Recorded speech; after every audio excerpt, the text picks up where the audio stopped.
नमस्कार, मैं doctor DK. Pandey फिफना Ballia से बात कर रहा हूँ।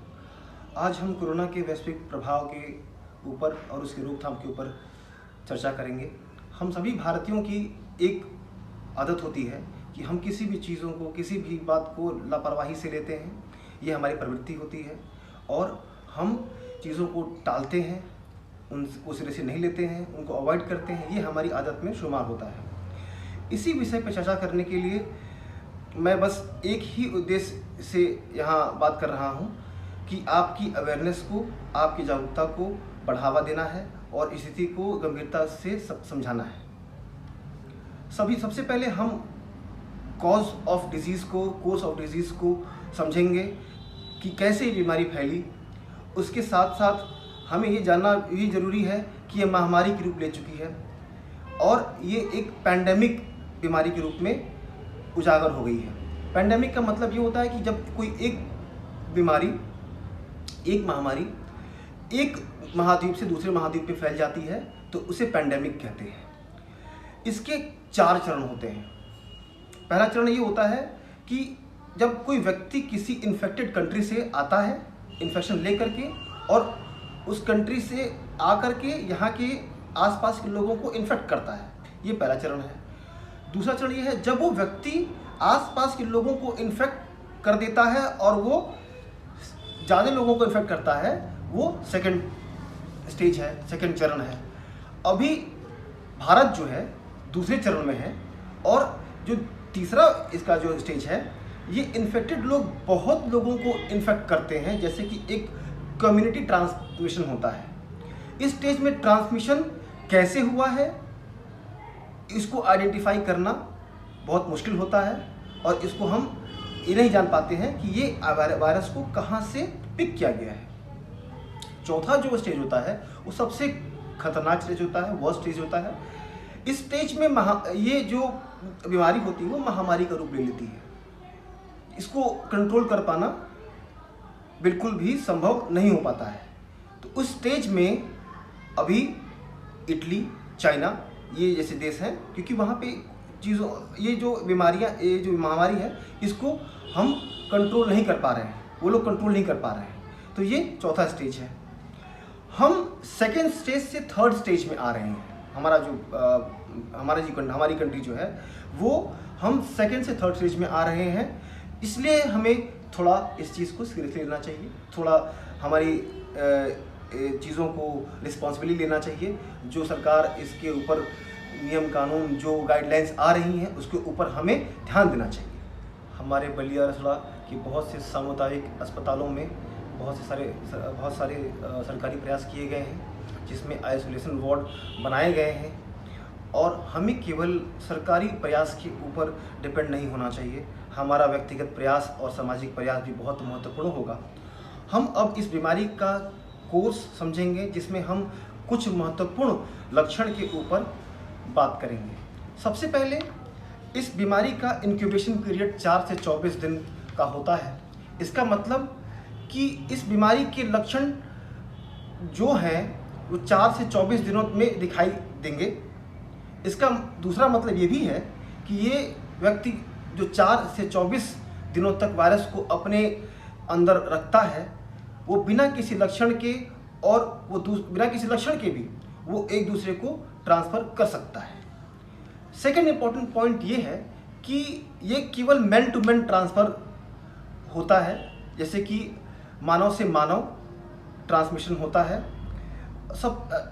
मेन चीज़ ये है कि भले ही कहा गया हो कि ये किसी चमगादड़ से या किसी दूसरे प्राणी से फैला हो, लेकिन अभी फ़िलहाल में ये केवल मैन टू मैन इसका ट्रांसमिशन हो रहा है।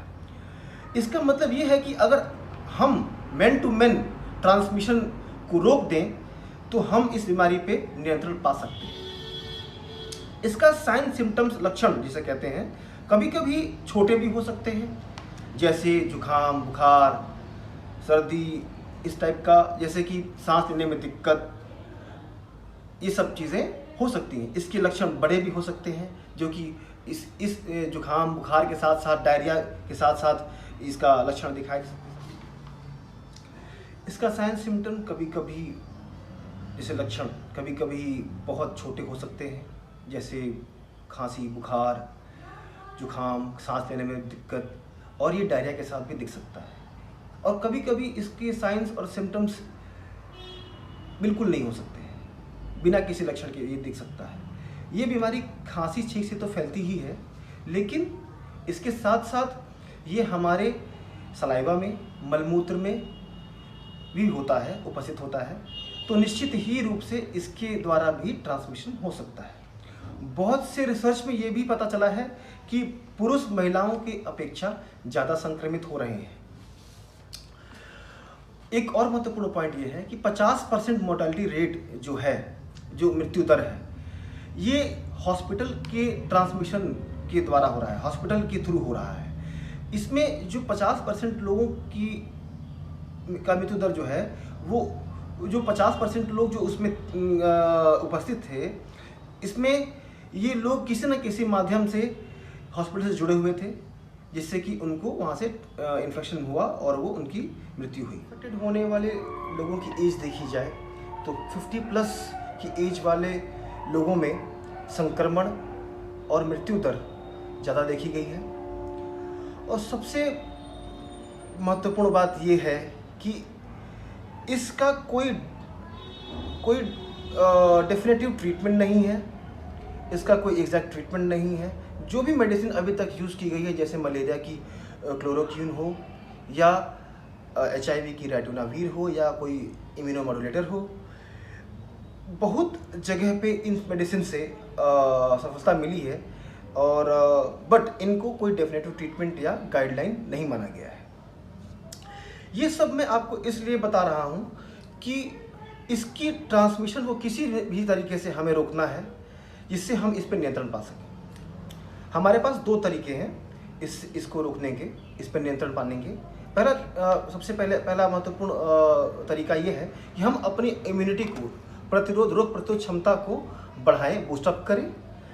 और दूसरा ये है कि इसके ट्रांसमिशन को, मैन टू मैन जो ट्रांसमिशन हो रहा है, इसके ऊपर हम रोक सकें, इसके ऊपर नियंत्रण पा सकें। तो ये हमारे 2 पॉइंट हैं। पहला पॉइंट हमारा ये है कि इम्यूनिटी बूस्टअप करने के लिए हमें किन किन उपायों को करना चाहिए।